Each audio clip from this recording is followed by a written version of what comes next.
Si estás viendo esto, déjame decirte algo muy importante que tienes que saber.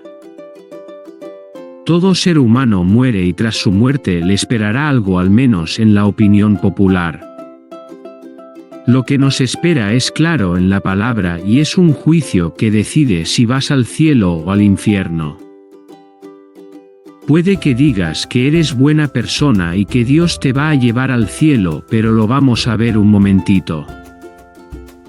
La palabra dice no mentirás y a esas personas que mienten se las llama mentirosos. La palabra dice no robarás y a esas personas que roban se las llama ladrones. No importa la cantidad o el precio de lo que cogiste o si fue descargar canciones o vídeos que no te pertenecen y debes pagar por ello. La palabra dice que honrarás a tus padres y a esas personas que no lo hacen se las llama desobedientes. Por supuesto, la excepción a esto es que te ordenen hacer algo que vaya contra Dios.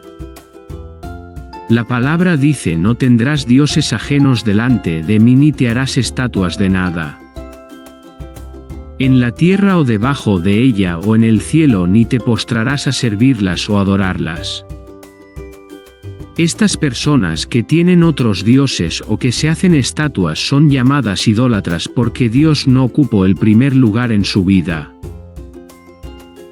Jesús dijo no mirarás a otro ser humano para codiciarlo y cualquiera que lo haga es llamado adúltero de corazón. La palabra dice no matarás, pero Jesús añade que todo aquel que odia a su hermano será juzgado. A estas personas que matan u odian se les llama asesinos y no creo que deba seguir mostrando mandamientos para poder ver el punto de todo esto. Si nos basamos exclusivamente en nuestras obras respecto de la ley, todos y cada uno de nosotros está en un apuro. Vamos a morir, se nos va a juzgar y nuestras obras nos condenan al infierno. Eso es un hecho. El plot twist de la historia es que Dios nos ama más de lo que podemos imaginar. Y aunque desobedecer sus mandatos y presentarnos ante su presencia nos consumiría como algunos de los hijos del sacerdote Aarón en el tabernáculo, el amor de Dios es mostrado en que Él mandó a su Hijo unigénito a morir en la cruz para que todo aquel que en Él crea no se pierda. Ahora bien, ¿cómo funciona todo esto? Cristo murió en la cruz libertándonos de los pecados por la expiación que está haciendo. Al morir inocentemente por todos los pecadores y resucitar al tercer día venciendo a la muerte con la muerte, nos muestra que podemos vivir eternamente. Pero él dijo a Nicodemo que el que no nazca de nuevo no verá el reino de Dios y fue bautizado por Juan en el Jordán. Y si vemos más de cerca, el bautismo de Juan era por arrepentimiento de pecados y el nacer de nuevo, dice Jesús, es nacer de agua y espíritu. ¿Cómo vemos recibir la vida eterna? Consiste en arrepentirnos de nuestros pecados y aceptar a Cristo como nuestro Salvador, pero también como nuestro Señor, porque arrepentirse no es decirse que mi pecado está mal, sino dejar mi pecado atrás. Así que te ruego por Dios que te reconcilies con Dios y así tengas la vida eterna y que compartas este regalo. La salvación no puede venir por nuestras obras, sino que es por gracia que somos salvados de la condenación que nos esperaba a ti y a mí. Pero que no me falte tu presencia, no. Pero en nosotros está el Espíritu Santo en nosotros. O sea, el Espíritu Santo, Dios está con nosotros, dentro de nosotros. Sí. Dios no se ha ido. Eso en el antiguo pacto era Dios hablando, ¿no? De manera directa. Inspiraba a los profetas con su Espíritu Santo. Pero en el antiguo pacto el Espíritu Santo entraba y salía. Entraba y salía. En el nuevo pacto el Espíritu Santo entra y nos sella. Dios nos acompaña porque está dentro de nosotros, es el Espíritu. Entonces sí. Claro, está sellada, pero lo que nos ordena el Señor es orar, vamos a verlo ahí, a ser llenos del Espíritu. Voy a explicar qué es la llenura también. No es sentir fuego, calambre, No. hay que entenderlo. ¿Qué es la llenura? Voy a explicarlo. No. Pero vamos a ver que acá Judas también habla de la oración y crecer en nuestra santísima fe, ¿vale? Vamos a ver ahí que Judas va a exhortar a que nosotros crezcamos en conocimiento y crezcamos en oración. Tú tienes al Espíritu, tienes a la tercera persona de la Trinidad dentro tuyo, morando dentro de ti. Si has creído en Cristo, por el libro de Efesios, capítulo 1, dice que tú eres sellada. Y es de las arras, es tu garantía para el día postrero, el gran día, perdón, ¿no? Que tú perteneces al pueblo de Dios. Y mediante el Espíritu Santo nosotros somos circuncidados, o sea, tenemos la circuncisión, somos parte del pueblo de Israel, porque somos circuncisos ya, pero en el corazón, ya no por ritos. Eso lo enseña el libro de Romanos. O sea, decir, Señor, no me desampares, o que no, acompáñame, pues el Señor está con tu costado, está ahí dentro tuyo. Claro. Bueno, pero yo creo que es algo como decir, Señor, no me dejes, es como quizás decirle al Señor, Señor, te necesito, ¿no? Exacto, esa es una rogatoria. ¿Cómo? Decirle, Señor, ayúdame, pero cada sufrimiento que hay un propósito. Eso lo enseña el libro de Santiago, que todo sufrimiento nos va a producir perseverancia, y la perseverancia va a tener una obra completa en nosotros, nos va a hacer maduros espiritualmente y completos. En ciertas partes que aún somos inmaduros. Eso va a tener la prueba o la aflicción en nosotros. Pero Santiago nos insta a que nosotros busquemos sabiduría si no le entendemos la prueba. Justo esa es la frase de Santiago capítulo 1, verso 5, que dice que José Smí dice que en ese entonces quería pedir sabiduría al Señor porque estaba harto de las religiones. Y pide sabiduría y dice que Dios se la da, entre comillas. Pero en griego habla de la sabiduría conceptual, no habla de que Dios te va a dar, que vas a ser el tocado por Dios, sino que Santiago insta a que tú crezcas en conocimiento, en Sofía, que es la sabiduría conceptual, y que mediante la instrucción, que es la escritura, pases la prueba, la aflicción, ¿me entiendes? Ya si desean estudiamos Santiago después, es muy, muy profundo, ¿vale? Sí. Para que no suframos por las puras, ¿no? Porque todo tiene un propósito. ¿Vale? La cosa es descubrir el propósito a través de las escrituras. Sí. Pasar la prueba a través de la palabra del Señor. De la palabra, pero exacto. Y oración. Pero hablándolo. No, nutriéndote de ella. Nutriendo. Porque la palabra lo que hace te exhorta, ¿vale? Es tu espejo. Cuando tú estás mal, tú vas a la palabra y el Señor te sigue hablando en la escritura. Sí. El Señor, pues, pero ahora hay que tener mucho cuidado. Bueno, el Señor me ha hablado en la escritura, claro, pero tienes que ver, estudiar ese pasaje, por eso que tienes que tener mucho cuidado en los devocionales. No puedes sacar un texto y hacer un devocional de ese texto sin tener en cuenta el contexto, porque no tiene lógica, ¿no? Claro. Mejor es estudiar el pasaje o el capítulo y leerlo. Tu devocional debe ser no un texto, sino un capítulo. Okay. De repente estudias Colosenses, lee el capítulo 1 de Colosenses. Vale. No solamente un texto aislado, porque es muy peligroso. Un devocional errado, ¿me entiendes? ¿Vale? Bueno, vamos a... Gracias, hermano. Nada, gracias Señor, yo no hago nada. Voy a orar. ¿Tú estás hablando? Uy, vamos a perdonar a tu Padre. Amado Padre Todopoderoso, te damos gracias, Señor, por este día, Señor, y ayúdanos, Padre, a que podamos nutrirnos todos, Padre. Nos ayudes a crecer en conocimiento, en tu palabra, Señor. Queremos aplicarla en nuestras vidas, encarnar tu palabra en nuestras vidas, Señor. Que transforme nuestra mente, nuestro conocimiento, nuestra vida personal, tanto en la devoción hacia ti también, Señor, y que Transfórmanos, Señor, porque las circunstancias de la vida, Señor, es difícil.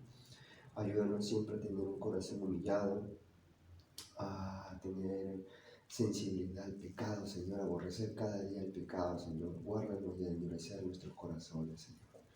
Y ayúdanos a seguirte a pesar de las pruebas, de las circunstancias, de las enfermedades, de las aflicciones, Señor. Tú sabes que tu palabra dice que todo tiene un propósito, tiene para santificarnos, Señor. Te ruego, Señor, te imploro que tomes el control de este pequeño estudio que vamos a hacer con mis hermanos y que esta palabra, Señor, pueda exhortarnos, pueda guiarnos, les pueda ser de provecho también a mis hermanos, puedan crecer, se den cuenta de muchas cosas también, Señor, y que tú lo que quieres es que te sigamos, Señor, ser discípulos, no una religión, una denominación, no ser ni evangélico ni cualquier religión, sino ser un discípulo tuyo. Eso es lo que tú quieres, ser un discípulo, morir a la carne cada día, seguirte a pesar de que las cosas van mal, Señor. Pero tú dices en tu palabra que confiemos en ti porque tú has vencido al mundo, Señor. Ayúdanos a ser no una denominación, ni evangélico, ni católico, etcétera, sino ayúdanos a ser un discípulo verdadero de ti. Guíanos en este pequeño estudio, Señor, mediante tu Espíritu, y sea yo, soy un siervo inútil, Señor, que puedas usar mi vida para tu gloria. En el nombre de Jesús. Amén. Bueno, hermanos, vamos a estudiar Judas, del capítulo 17 al capítulo 25, ¿vale? Perdón, del versículo 17 al versículo 25, ¿vale? Ya habíamos hablado de Judas, como él da las características de estos falsos maestros, ¿vale? Habla que estos falsos maestros prácticamente han entrado encubiertamente en la iglesia, ¿vale? Para enseñar herejías destructoras, ¿no? Puede haber sido el gnosticismo, los judaizantes, los ascéticos, etc. El punto es que la iglesia se estaba viendo atacada de puras herejías, blasfemias, que no enseña la Escritura. Entonces lo que Judas hace, insta a los hermanos del primer siglo a que defiendan la fe de manera ferviente, con vigor, y habíamos visto que esa palabra fe era una figura retórica. Sabemos que fe es la convicción interna, ¿no? ¿Alguien sabe qué es fe? La convicción de lo que no se ve, la certeza de... Oh, bueno, pero certeza... Fe en griego, ¿alguien sabe qué es? Una firme profesión, ¿no? La palabra en griego es pistis, es la convicción interna, es estar convencido de lo que Dios ha mostrado en su Escritura. Es la convicción, estar convencido a lo que Dios ha mostrado. Ahora, pero aquí la palabra fe, que es la convicción interna, va a tener otra connotación. Ojo, porque aquí Judas va a hablar de nuevo de la fe. Por eso le estoy haciendo recordar, ¿vale? La palabra fe aquí en el libro de de Judas, es una figura retórica, ¿vale? No está hablando de la convicción interna, está hablando del campo doctrinal que les había dejado, ¿no?, tanto los profetas, los apóstoles, para que ellos defendieran todas las doctrinas de la Escritura, ¿vale? La palabra fe se refiere a todo el campo doctrinal, ¿vale?, de las Escrituras. Por eso les insta a los hermanos a que defiendan fervientemente, con vigor, ¿no?, con precisión, ante estos falsos maestros que estaban metiendo herejías destructoras, ¿vale? Que defiendan la Biblia, en otras palabras, ¿vale? Y después hace una comparación, le estoy haciendo recordar, ¿vale? Después hace una comparación con personajes del Antiguo Testamento. Ahí entra el pueblo de Israel saliendo de Egipto, los ángeles caídos, ¿no? Está Sodoma y Gomorra, ¿no? De ahí habla, también los compara con Caín, que han seguido el camino de rebeldía, con Balán, que era un falso profeta, que se vendió por lucro, por dinero, ¿no?, para hacer pecar al pueblo de Israel, con Coré, que era el primo de Moisés, ¿no? Que quería hacerle un golpe de estado a Moisés para en sí querer su liderazgo, pero Dios lo que hace es abre la tierra y se los traga, ¿me entienden? O sea, juicio, denota juicio, ¿no?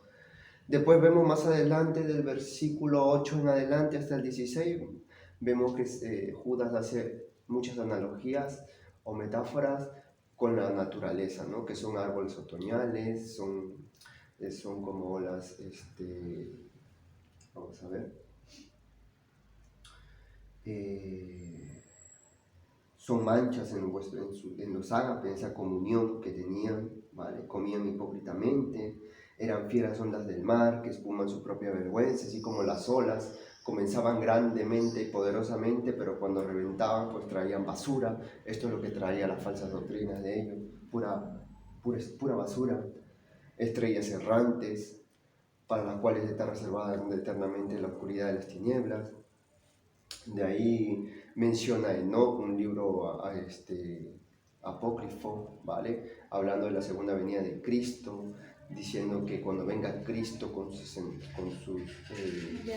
millares de decenas que van a venir con Él en el día del gran juicio, también van a recibir los apóstatas su juicio, ¿no? Y dando unas características finales también en el versículo 16, dice que estos son murmuradores, querellosos, que andan según sus propios deseos, cuyas bocas hablan cosas infladas, adulando a las personas para sacar provecho, ¿no? Da características de estos falsos apóstatas, maestros que han entrado, ¿no? Entonces, después de hacer todas estas características acerca de los apóstatas, ¿no? Diciendo que van a tener juicio, ¿no? Que le gusta, han seguido el camino de Caín, de rebeldía, de lucro, ¿no? Y su fin va a ser el infierno, destrucción. Después, Judas va a ser, del versículo 17 al 18, ¿vale? Va a ser una transición, va a hablar de ahora ya de manera directa. Se va a dirigir a la audiencia, ¿vale?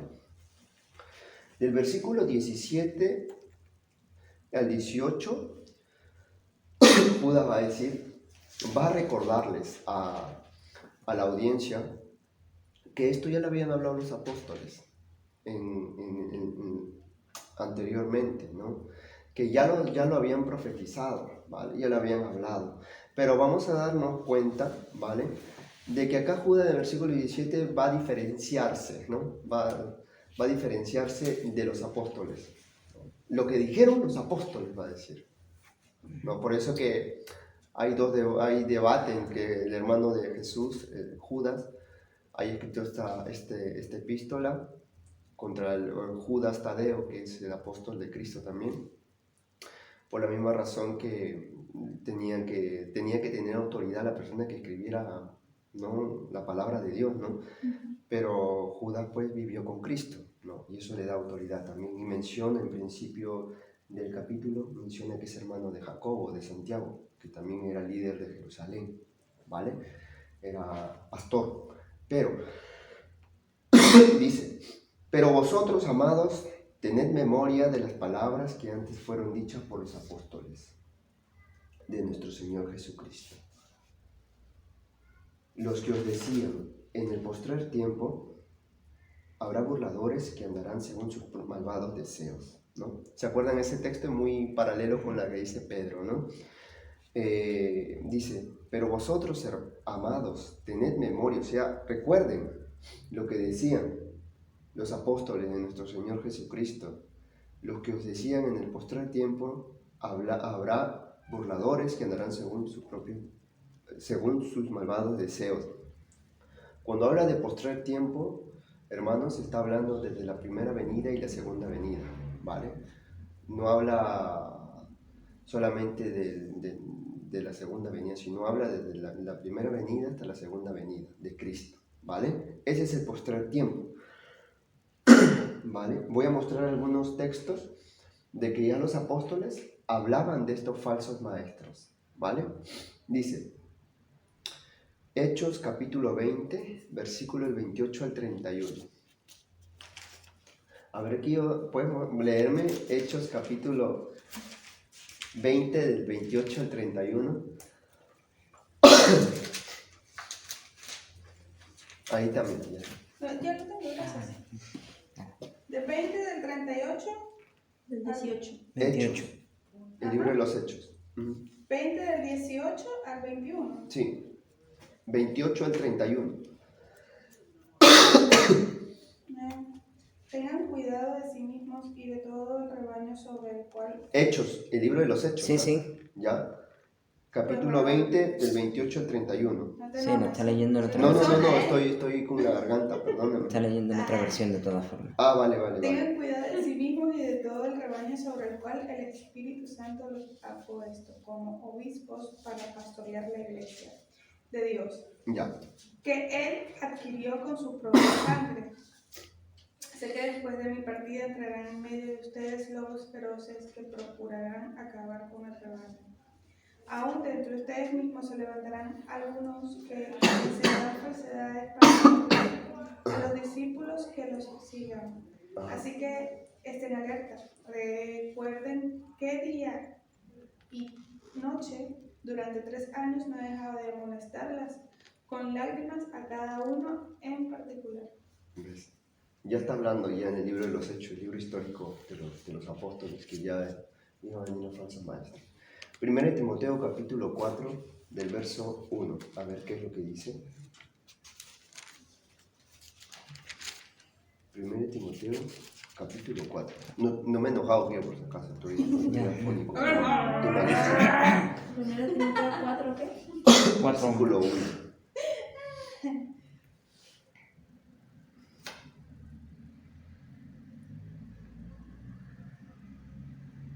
Ah, ¿lo leo yo? Sí. Pero el Espíritu dice claramente que en los postreros tiempos algunos apostatarán de la fe, escuchando a espíritus engañadores y a doctrinas de demonios. Vale. Otro verso que lo decía ya Pablo. 2 Timoteo capítulo 3, del verso 1 al 5. ¿Quién lo lee? Estoy mostrándole los textos para lo que está mencionando Judas. Está diciendo, ya los apóstoles decían que iban a venir estos falsos maestros de acuerdo a sus propios malvados deseos, y le estoy mostrando textos que ya lo decían los apóstoles. 2 Timoteo 3, del 1 al 5. Okay. ¿Quién lo lee? Cualquiera. Vale. Dale. También debes saber esto, que en los postreros días vendrán tiempos peligrosos, porque habrán hombres amadores de sí mismos, ávaros, vanagloriosos, soberbios, blasfemos, desobedientes a los padres, ingratos, impíos, sin afecto natural, implacables, calumniadores, intemperantes, crueles, aborrecedores de lo bueno, traidores, impetuosos, infatuosos, amadores de los deleites más que de Dios, que tendrán apariencia de piedad, pero negarán la eficacia de ellas. A estos evita. Uh-huh. ¿Quién me lee 2 de Pedro capítulo 2? ¿Eso fue cuál? Segunda de Timoteo 3. Segunda de Pedro 2, ¿qué? Capítulo 2, del 1 al 3. Pero hubo también falsos profetas entre el pueblo, como habrá entre vosotros falsos maestros, que introducirán encubiertamente herejías destructoras y aún negarán al Señor que los rescató, atrayendo sobre sí mismos destrucción repentina. Y muchos seguirán sus disoluciones, por causa de los cuales el camino de la verdad será blasfemado. Y por avaricia harán mercadería de nosotros con palabras fingidas.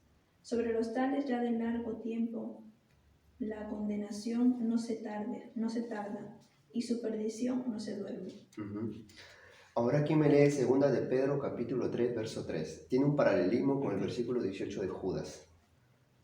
Sabiendo primero esto, que en los postreros días vendrán burladores, andando según sus propias concupiscencias. Uh-huh. ¿Ven? Entonces esto ya lo habían dicho los apóstoles, ¿verdad?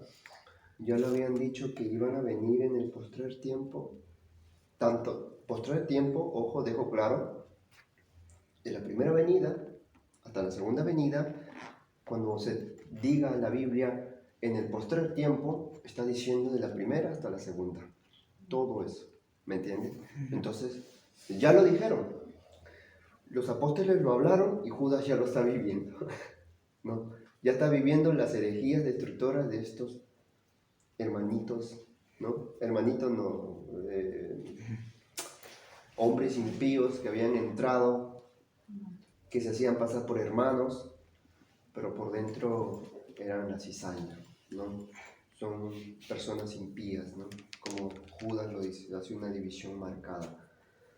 Del verso 20 al 21, Judas va prácticamente a animar a los creyentes a que crezcan en conocimiento, ¿vale? A que oren, ¿vale? Que se conserven en el amor del Señor y que esperen la misericordia de Cristo. Es interesante que del versículo 20 al 21, en estos dos versos vamos a ver a las tres personas de Dios en esencia, en acción, porque dice: pero vosotros, amados, edificados sobre vuestra santísima fe, orando en el Espíritu Santo. 1. Conservaos en el amor de Dios, el Padre. 2. Esperando la misericordia de nuestro Señor Jesucristo para vida eterna. 3. Vemos a las tres personas de Dios en esencia, en acción, ¿no?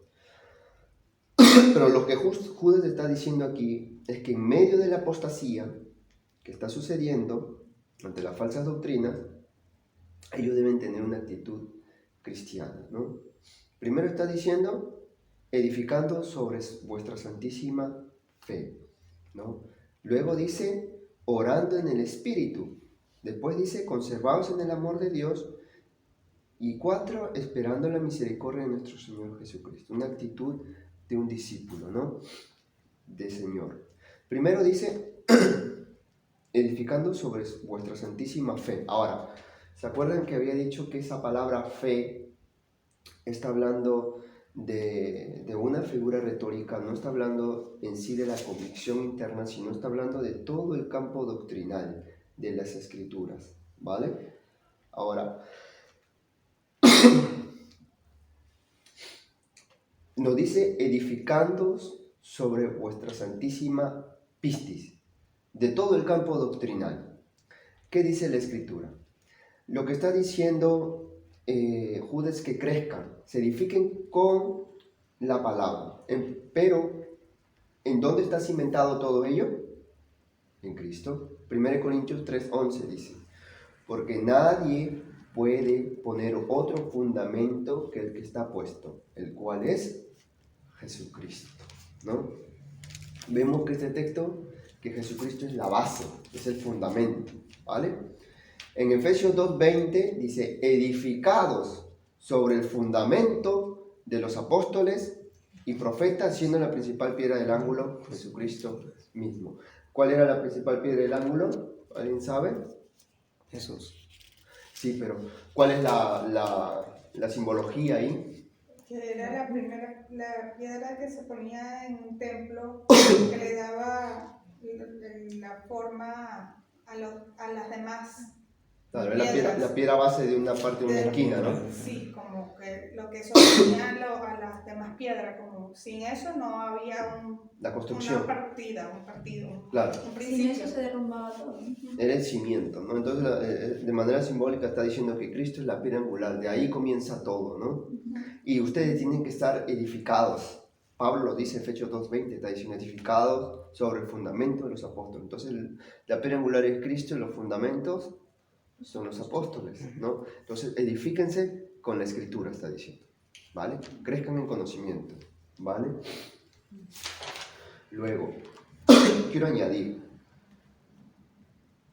en Colosenses capítulo 1 del verso 9, ¿vale?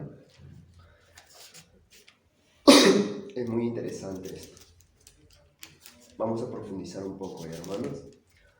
Vamos a profundizar, vamos a meterle más caña. En Colosenses capítulo 1, verso 9, en contexto, la iglesia de Colosa pues estaba pasando el gnosticismo, esta secta que estaban cambiando prácticamente las doctrinas de Cristo, ¿vale?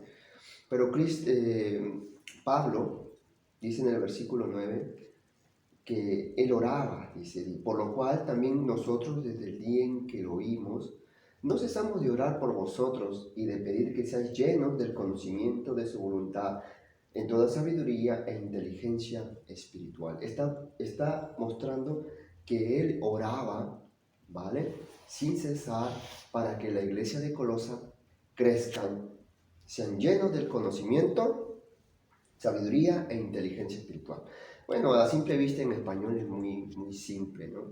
Pero Pablo está mencionando 3 palabras griegas. El conocimiento es la palabra griega epignosis. La sabiduría vemos aquí que es Sofía, y la inteligencia es la sabiduría, es aquella inteligencia que en griego es sunesis, ¿vale? Había 3 clases de sabiduría para el mundo griego, ¿vale? Estaba la pronesis, la sofía y la sunesis. Se hablaba que si tú tenías estas 3 clases de sabiduría, eras dotado espiritualmente, ¿no? Ahora, pero aquí solamente va a mencionar 2 clases de sabiduría, Pablo, ¿vale? Va a mencionar la sofía y la sunesis, que es la inteligencia, pero también va a añadir la epignosis, que es el conocimiento, ¿vale? Mira, dice, por lo cual también nosotros, desde el día en que lo oímos, no cesamos de orar por vosotros y de pedir que sean llenos del epignosis, ¿vale? La palabra epignosis, ¿vale? Epi significa ajuste, denota intensidad. Y gnosis significa conocimiento, investigar. O sea, epignosis es la forma intensificada de la gnosis, del conocimiento. Es decir, de lo que tú vayas a investigar, de ese conocimiento, Pablo dice en griego, influye en tu ser. ¿Me dejo entender? ¿Están entendiendo o es muy complicado? ¿Están entendiendo? ¿Entendiste, Ada? O sea, la epignosis, ese conocimiento, Pablo dice que está orando para que la iglesia de Colosas crezca. La epignosis, epi significa ajuste, o sea, denota intensidad, y gnosis significa conocimiento, investigar. O sea, la epignosis es la forma intensificada del conocimiento, de la gnosis.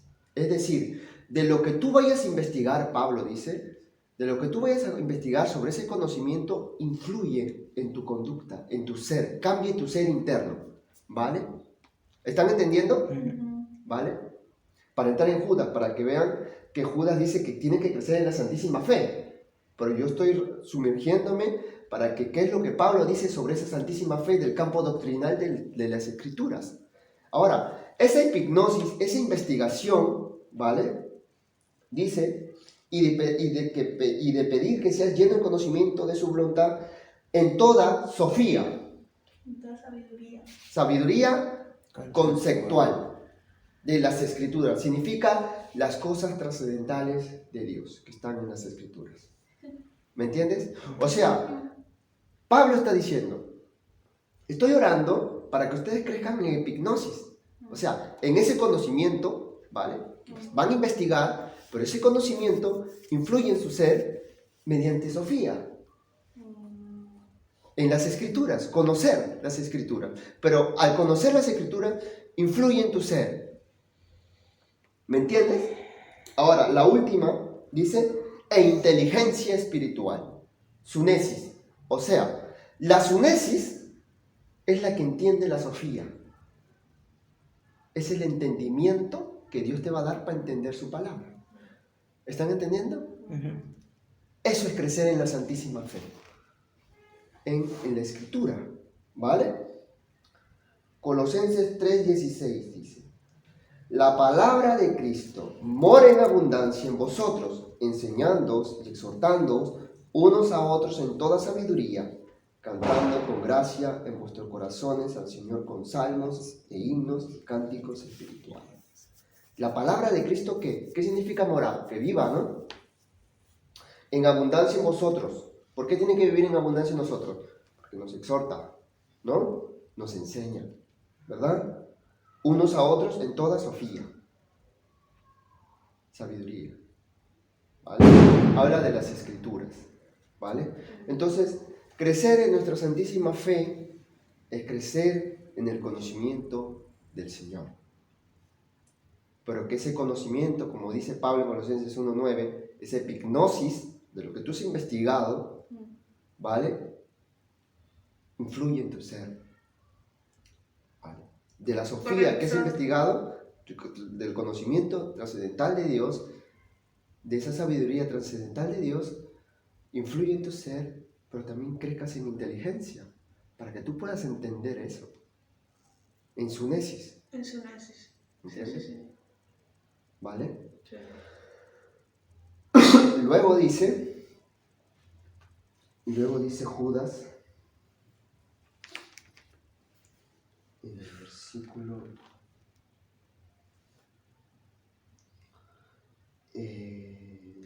apóstoles, orando en el Espíritu, dice, ¿vale? Espérate, ¿Cómo se ora en el espíritu? ahorita te lo voy a mostrar. ¿Ah? Teniendo el espíritu. Claro, pero aunque tengas el espíritu. ¿Vale? Pero vosotros, amados, edificando sobre vuestra santísima fe, orando en el Espíritu. Ahora, orar en el Espíritu no es que tú vayas a sentir calambres, no es que vayas a sentir fuego, ¿vale? Bueno, el Señor sentimos su presencia, ¿no? El Señor, pero no es místico, ¿vale? Es más que todo ser sincero con el Señor, ¿vale? Y esto entre la llenura también del Espíritu, ¿vale? Dice en Romanos capítulo 8, verso 26 al 27, dice, Romanos capítulo 8, verso 26 al 27, ¿quién lo lee? Y de igual manera el Espíritu nos ayuda en nuestra debilidad. Pues que hemos de pedir como conviene, no lo sabemos, pero el Espíritu mismo intercede por nosotros con gemidos indecibles. Mas el que escudriña los corazones sabe cuál es la intención del Espíritu, porque conforme a la voluntad de Dios intercede por los santos. ¿Quién me lee Efesios 6, 18? Capítulo 6, verso 18.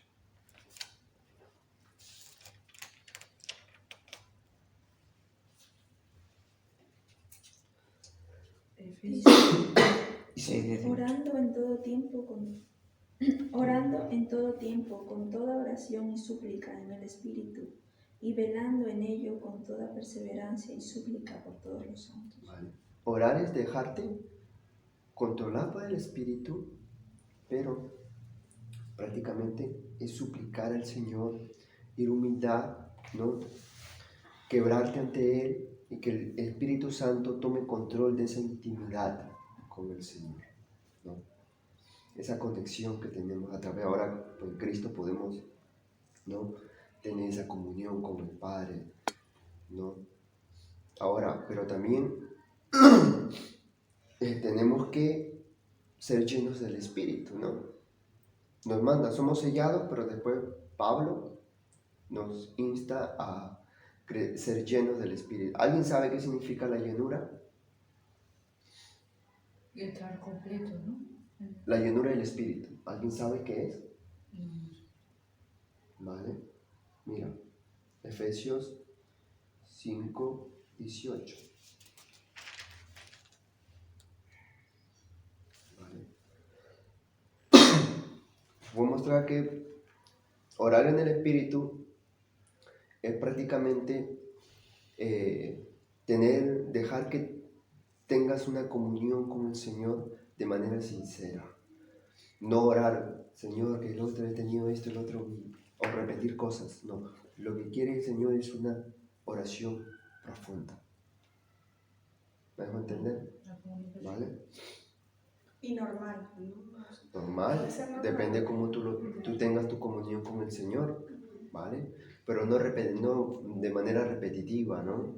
O, al decir repetitiva es como no tomarle importancia, ¿no? Decir, no, Señor, que gracias por esto, amén. ¿Me entiendes? ¿Me deja entender? Sí. Sino que quiere Sin una... importancia. Es como que algo es aprendido y lo tomas como una monotonía. Como una rutina. Una rutina. Y es como que ya te lo Como el tienes rosario. aprendido, como te lo tienes Claro. aprendido y lo repites. Ah, sí, Y pero no hay es algo veces sí, que sí. realmente tú estés... sintiendo. Exactamente. Claro, Como lo tiene que tienes ser repetido, está igual. una oración profunda con el Señor, tu intimidad que tengas con el Señor, ¿no? Ahora, dice Pablo en el versículo 18 de Efesios 5, capítulo 5. Voy a leer contexto hasta el 15, ¿ya? Del 15 dice: mirad pues con diligencia como andéis, no como necios, sino como sabios, aprovechando bien el tiempo porque los días son malos. Por tanto, no seáis insensatos, sino entendidos de cuál sea la voluntad de Dios, del Señor.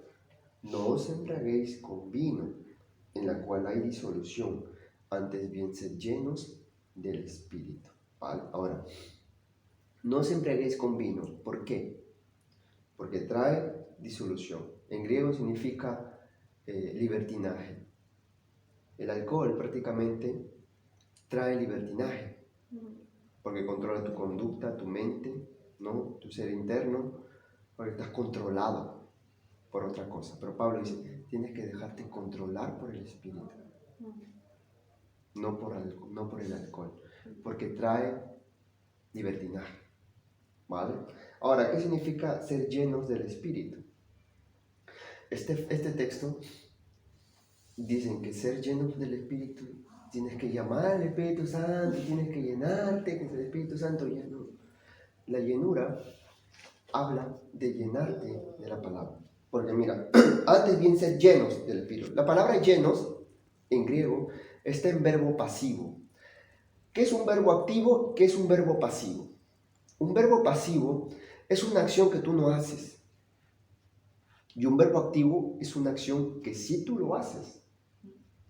¿Vale? Esta palabra llenos en griego está en verbo pasivo. Es una acción que solamente Dios puede hacerlo. ¿Vale? La palabra en griego aquí es plero. La palabra plero se usaba en las embarcaciones en la antigüedad. Era que los marineros extendían las velas de sus barcos, venía el viento y pues guiaba el barco. Pero no era el barco que hacía la acción, sino el viento, se dejaba guiar. A eso se le llamaba plero. Vale. Lo que Pablo está diciendo es que tú te dejes controlar, guiar por el Espíritu. No dice del Espíritu. En griego habla por el Espíritu, porque si fuera del Espíritu es porque tú tendrías que coger al Espíritu y que te llene, ¿no? Pero él dice, déjate llenar por el Espíritu. ¿Vale? Luego vamos a ver las consecuencias de la llenura.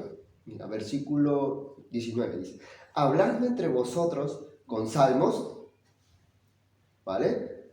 Con himnos y cánticos espirituales, cantando, alabando al Señor en nuestros corazones, dando siempre gracias por todo al Dios y Padre en el nombre de nuestro Señor Jesucristo. ¿Vale? Ahora, ya sabemos que nosotros no nos podemos llenar, ¿verdad? No, nosotros no nos podemos llenar, sino es el Dios quien nos va a llenar a nosotros. ¿Vale? Eso tira al piso lo místico, lo que hace el pentecostalismo. No lo mal del pentecostalismo, pero hay que entender qué significa ser lleno. Porque el Espíritu Santo es Dios y no podemos estar llamándolo. Porque es un Dios, es recto, ¿no? Es un Dios de orden. No va a estar viniendo cada cierto domingo. Nuestros hermanos pentecostales son nuestros hermanos, yo los amo, pero ese concepto que tienen del Espíritu Santo está errado. Me voy a levantar, ¿vale? Vale. Es porque no quiero estar tanto tiempo. ¿Vale? Pero el Espíritu Santo lo que va a hacer es, está en tu vida y tenemos que dejarnos llenar, que el Espíritu Santo controle nuestras vidas. Ahora, si ya el Espíritu Santo nos va a llenar, ¿vale? Colosenses 3, vamos a Colosenses 3 de nuevo. 16. Tiene un paralelismo con el versículo 19 de Efesios. Aquí me lee, ya, lo acabo de leer hace un momento. Filipenses 3:16. Sí, lo acabo de leer hace ratito, pero La palabra de Cristo mora en abundancia en vosotros, enseñándoos y exhortándoos unos a otros en toda sabiduría, cantando con gracia en vuestros corazones al Señor, con salmos e himnos y cánticos espirituales. ¿ves? Entonces, la palabra de Dios mora en nosotros y es el mismo Espíritu que va a usar su palabra para dirigir nuestras vidas. ¿Cuál es la llenura? Ir en obediencia. ¿Vale? Cómo Cristo fue al desierto y aguantó las tentaciones del diablo siendo lleno del Espíritu. Lucas 4:1.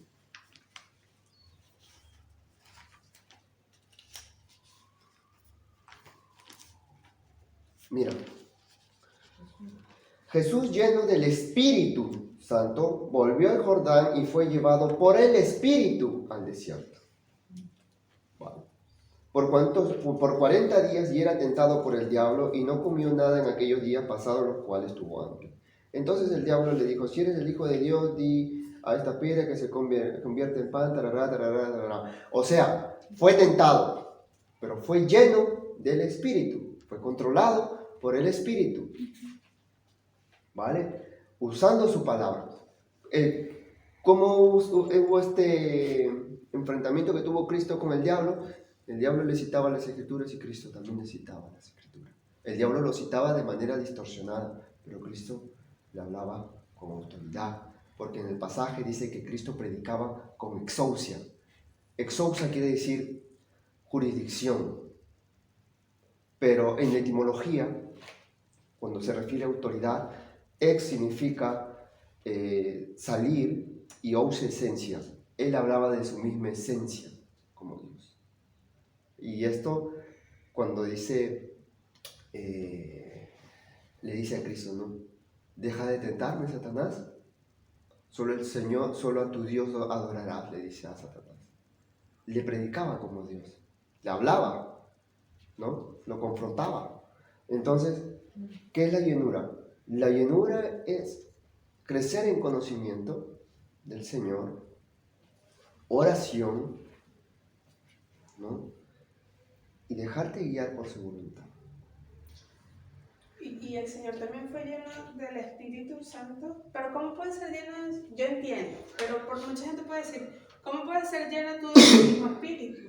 Porque el Espíritu Santo no había descendido aún. Lo siento, no he dicho nada. El Espíritu Santo no había llegado aún porque el Señor no había ascendido a los cielos. Claro que recuerda que Cristo fue bautizado en el río Jordán. Ajá. Y descendió el Espíritu como paloma. Uh-huh. No era una paloma, sino, no forma, no, como paloma. Es una figura literaria. Es un símil. El Espíritu Santo desciende como una paloma, pero no era una paloma. Uh-huh. Y entra en el cuerpo de Cristo, estaba dentro del cuerpo de Cristo. Uh-huh. Fue lleno del Espíritu Santo. Y fue llevado al desierto. ¿Y por qué Jesús ayunó 40 días? Tuvo que obedecer al Señor. Porque en eso no tenía que comer, ¿vale? Tenía que tener una comunión con el Padre. Y lo que Satanás le hace, que convierte esta piedra en pan. ¿No? Convierte esta piedra en pan. Quería hacerle pecar, o sea, a lo que él vino aquí, él se sometió al Padre para hacer su voluntad y pagar el juicio, ¿no? Se podría decir que fue parte del propósito del ayuno, ¿no? O lo tenía que hacer, sí o sí. O para ser más lleno del Espíritu. Prácticamente, ser lleno del Espíritu es obedecer la Escritura y dejarte que el Espíritu Santo te guíe conforme a las Escrituras. Oración también. Esa es la llenura. Claro, porque mueres a la carne. Morir a la carne. Ese es ser lleno. No tiene nada que ver con tirarte al piso, no tiene nada que ver que vas a hablar en lenguas. La llenura es hacer la voluntad de Dios conforme a las Escrituras. Nada más. ¿Vale? Entonces, ¿qué es lo que dice? También Perdón. Vale. También Judas dice, volvemos al texto, dice, y conservaos en el amor de Dios, esperando la misericordia de nuestro Señor Jesucristo para vida eterna. Conservaos en el amor del Señor. ¿Qué significa mantenernos en el amor del Señor? Mantenernos obedientes al Señor. Vale. 1 Juan capítulo 2, verso 5 dice, así dice Jesús, pero el que guarda su palabra, en este verdaderamente el amor de Dios se ha perfeccionado. Por esto sabemos que estamos en él. Juan capítulo 15, verso del 9 al 11 dice, como el Padre me ha amado, así también yo os he amado, permaneced en mi amor. Si guardaréis mis mandamientos, permaneceréis en mi amor, así como yo he guardado los mandamientos de mi Padre y permanezco en su amor. Estas cosas os he hablado, para que mi gozo esté en vosotros y vuestro gozo sea cumplido. ¿Vale? No obstante, Judas también sabía lo que iba a escribir en la carta. ¿Vale? Primero, versículo 2 del capítulo de Judas. Él está deseando en su corazón que la iglesia crezca en 3 virtudes espirituales, ¿no? Paz, amor y misericordia. ¿Por qué? Porque como Judas al saber, ¿vale? El versículo 3 muestra que Judas iba a hablar sobre la salvación, pero cambia el enfoque hablando exhortando a la gente, ¿no? A los hermanos, para que defiendan la fe. Sabía que ellos iban a enfrentar a la apostasía, a las herejías, ¿no? Entonces dice, crezcan en misericordia, paz, amor, en el ágape. ¿Por qué? Porque tú para exhortar a una persona tienes que tener paciencia, amor, ¿no? Mira, ¿dónde nosotros podemos reflejar el amor? En la verdad, ¿no? Hablando de las escrituras, ¿no? Porque si te estás enfrentando a los apóstatas o a las religiones, tú no te vas a poner a pelear con ellos, ¿no? Tu deber es exhortar en amor, en paciencia, ¿no?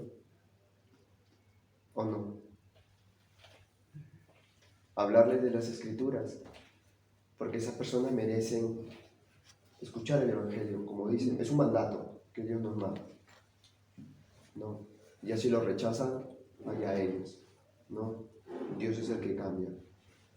Pero el amor, crecer en amor, Judas está diciendo que nosotros tenemos amor para con ellos, para estos apóstatas o para los que están en las religiones falsas, pero no en el sentido de aceptar sus falsas enseñanzas, sino en el sentido de hablarles la verdad, con paciencia. ¿Me entiendes? ¿Me dejo entender? ¿Vale? Segunda de Timoteo capítulo 3, versos 16 al 17. Va a hablar de las escrituras también Pablo aquí.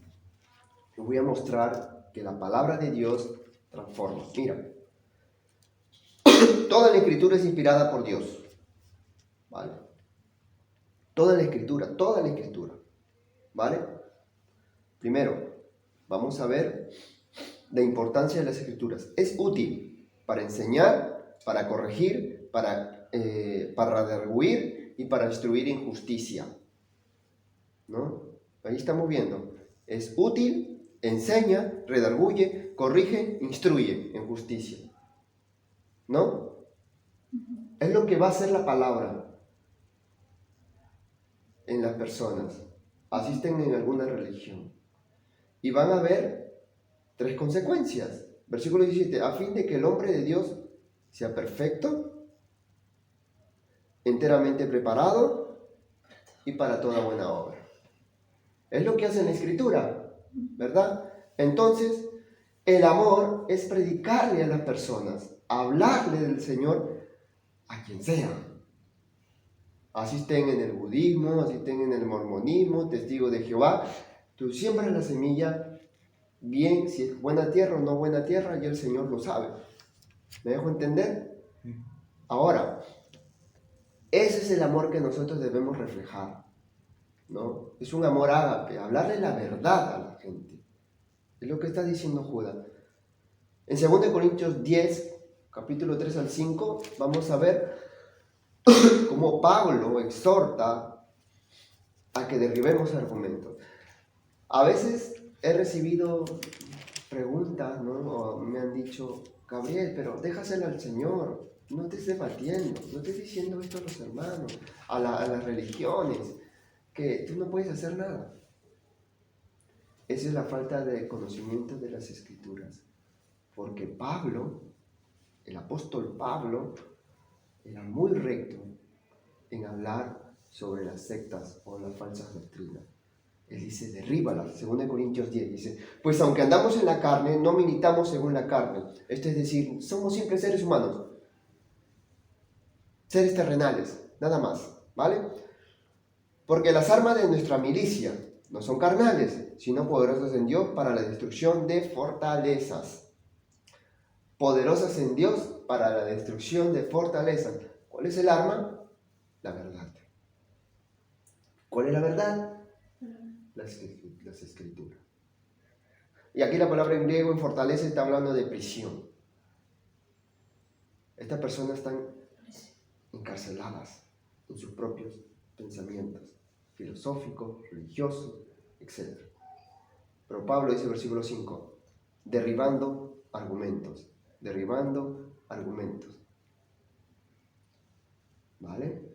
Y toda altivez que se levante contra el conocimiento de Dios y llevando cautivo todo pensamiento a la obediencia a Cristo. Ahí ves que nosotros somos llamados a derribar argumentos y hablar de Cristo. ¿Y qué dice Cristo? Si no nos oyen, sacude los pies y ya está. Pero no es antes el sacudir los pies, sino después de haber predicado el Evangelio. Ahí, si no te escuchan, sacude los pies y sigue para adelante. Ya está. ¿Vale? El creyente tiene que estar dispuesto a exhortar, enseñar, redarguir y corregir en amor, paciencia, toda clase de falsa doctrina, mostrando la verdad de la Escritura y derribar esos argumentos que ofenden a la fe. A eso somos llamados. Todos, ¿vale? Después, dice, conservados en el amor. ¿Por qué?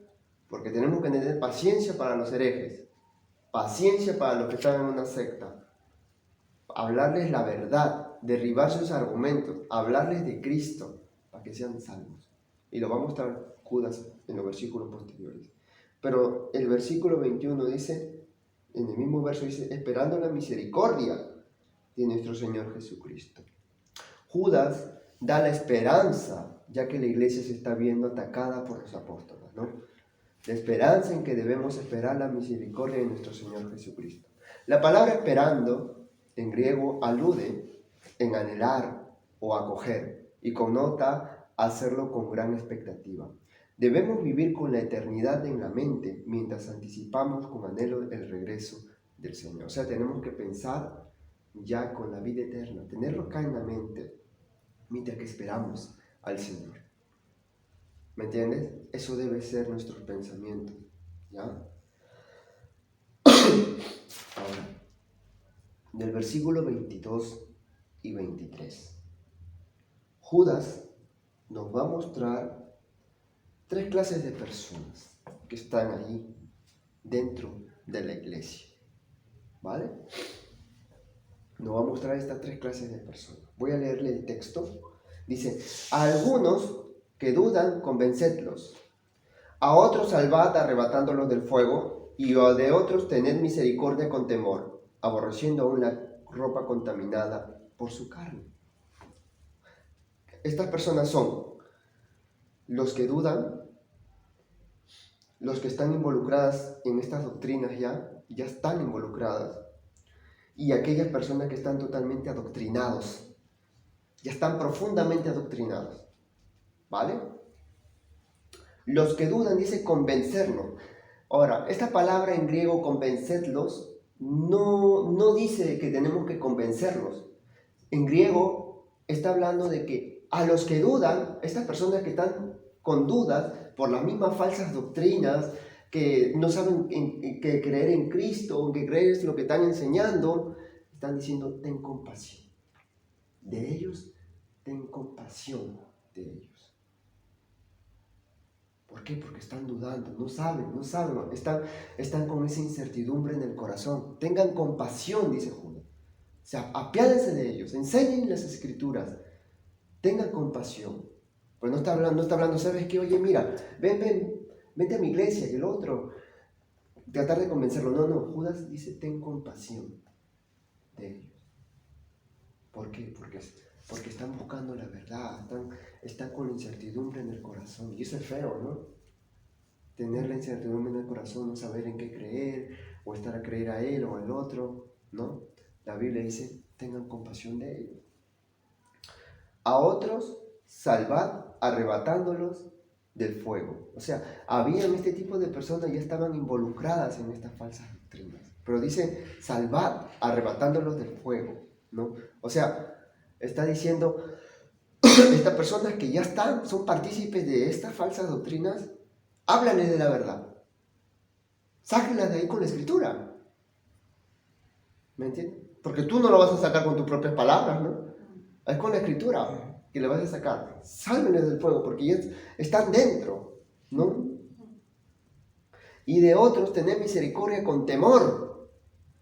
Dice, aborreciendo aún la ropa contaminada. Dice. O sea, estas personas que ya están más profundamente adoctrinadas, dice, ten misericordia, pero hazlo con temor. O sea, como están adoctrinados con sus falsas enseñanzas, ten cuidado, dice Jorge, que te vayan a confundir.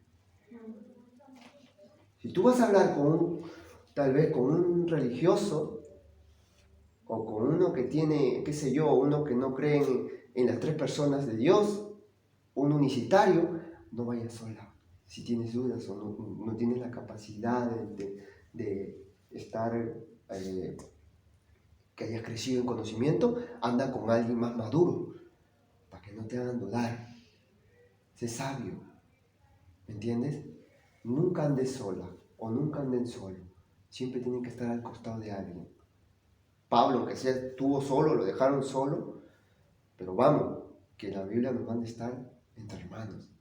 Si alguien escucha una herejía, preguntar a los hermanos, oye, mira, está pasando esto, a tus pastores, ¿sabes qué? Mira, he escuchado esto de este hermano. No.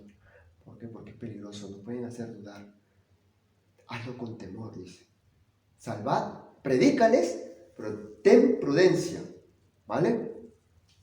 Dice, aborreciendo aún la ropa contaminada por su carne. O sea, está hablando, la palabra en ropa aquí en griego es chitón, se refiere a la ropa interior que usaban en aquella época, que usaban debajo de sus túnicas exteriores. O sea, está hablando de la ropa interior. No, es que después, perdóname, porque cuando ¿Vale? salga hace más frío, ¿sabes? ¿Vale? Y Lo si que lo significa... uso ahora, después que me va a obligar con... Este de la ropa contaminada por su carne significa que está ensuciada por las funciones corporales.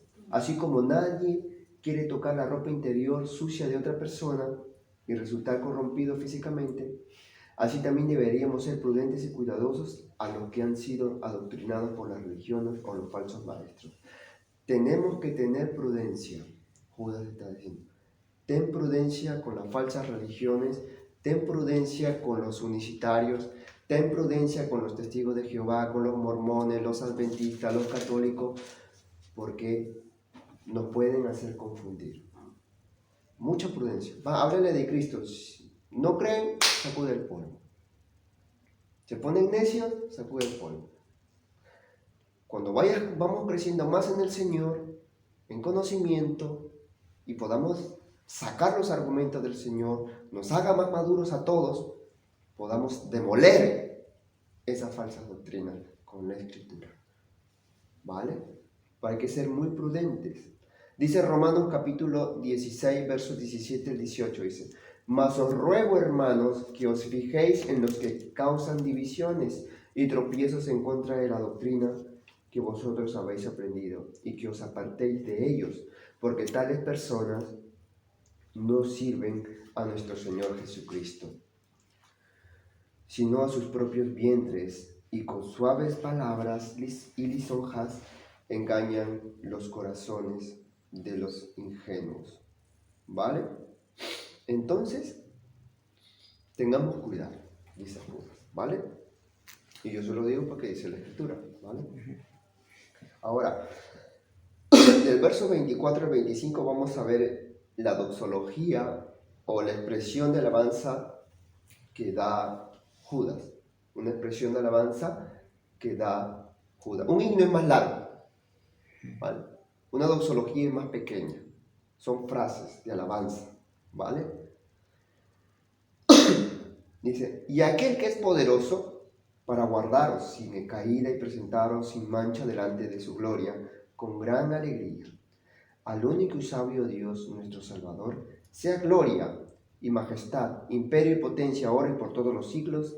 Amén. Judas termina la carta dando las cualidades de Dios, que es poderoso para guardarnos sin caída, porque es omnipotente, ¿no? Todo lo puede. Que va a presentarnos sin mancha delante de su gloria. Esta palabra sin mancha en griego es amomos, significa sin culpa, sin falta. O sea, Él nos va a presentar sin culpa, sin falta. ¿Por qué? Por Cristo. Él nos imputa su justicia. Ya estamos justos. Entonces la salvación no se pierde. La justificación. Si tenemos sellados, no. Yo creo que no.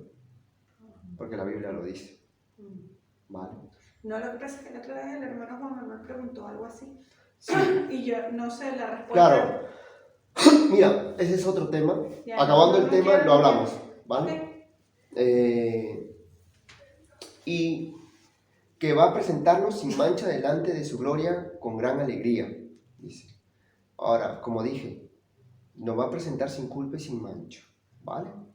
Dice, al único y sabio Dios, dice, nuestro Salvador. ¿Por qué nuestro Salvador? Aquí Judas está terminando su epístola exaltando la obra redentora de Cristo, ¿no?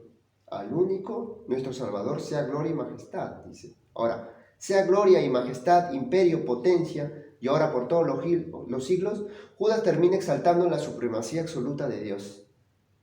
¿Vale? Dice, sea gloria. La gloria resume todos los atributos divinos de su poderoso resplandor. Majestad significa el reino absoluto del Padre. Imperio se refiere al alcance de su poder y gobierno activo. Y la palabra ahora se refiere a la época actual y por todos los siglos a la eternidad futura. Amén, así sea. ¿Vale? Entonces, ¿qué nos enseña la epístola? A que nosotros defendamos nuestra fe. Defendamos que todo el campo doctrinal que nos ha dado, todas las doctrinas de las Escrituras, crezcamos en conocimiento y defenderlas ante estos falsos maestros, religiones, apóstatas, incluso entre nosotros mismos. Cuando estamos errados, tal vez yo, quien sea, exhortarlo. ¿Sabes qué, hermano? Mira, vamos a hablarlo, o mira, esto me parece que te estás equivocando. Para eso estamos, para exhortarlos, porque nadie es perfecto, todos nos equivocamos, ¿vale? Y bueno, hermanos, esto se culminó el estudio de Judas. Se terminó.